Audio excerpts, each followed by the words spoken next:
I didn't get banned from Brookhaven. I didn't get kicked. I didn't even break a rule. But after this night, the entire server treated me like I was dangerous. All I did was ask one question, and somehow, that was enough to turn everyone against me. This isn't a story about trolls. It's not about hackers. It's not even about roleplay. It's about how fast a group can decide you're the problem, even when you've done nothing wrong. And Brookhaven makes this easier than people want to admit. I joined a public Brookhaven server late at night like I usually do. No plan, no storyline, just casual roleplay. Voice chat was on, cars were driving past, police sirens echoed in the distance, families arguing in houses, players switching roles. Everything felt normal, comfortably normal. Which is exactly why what happened next stood out so much. The chaos didn't start with yelling. It started quietly, in the chat. One player was accused of stealing a car. At first, it looked like normal Brookhaven drama. Usernames flying, emojis, quick accusations. But something felt off. The accused player didn't run, didn't joke, didn't troll. They sounded genuinely confused. They kept saying, "I didn't take anything," and nobody responded to that. Instead of answering them, people just repeated the accusation, louder, faster, more confident. That's when I realized something important. Nobody was trying to figure out what happened anymore. They had already decided.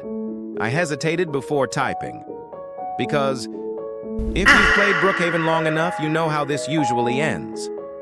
But the silence felt wrong. So I asked one question. Does anyone actually know if it was them? The chat froze.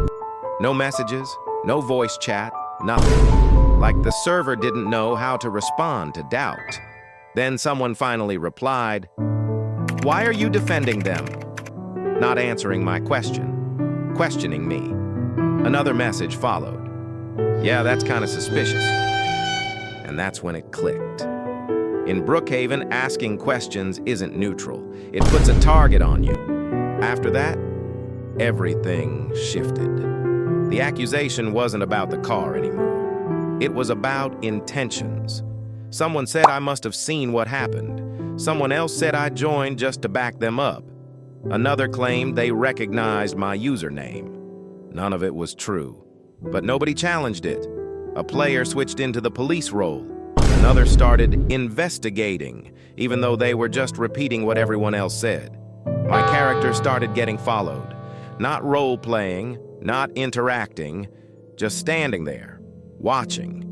At that point, I wasn't defending anyone anymore. I was trying to understand how I became part of the story.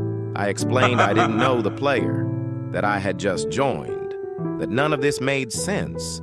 But my messages got buried instantly. New players kept joining, and every new player only heard one version of events.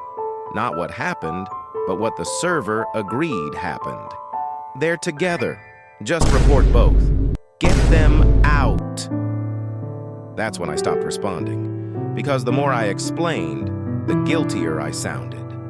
That's when I understood the real problem.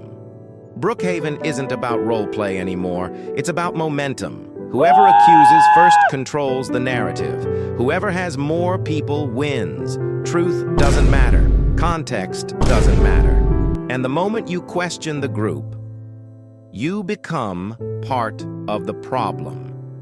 This is the part Brookhaven players don't like admitting. They don't want fairness. They don't want explanations. They want agreement. Because once the server decides who's guilty, that decision is final. So, if you've ever wondered why Brookhaven drama escalates so fast, now you know.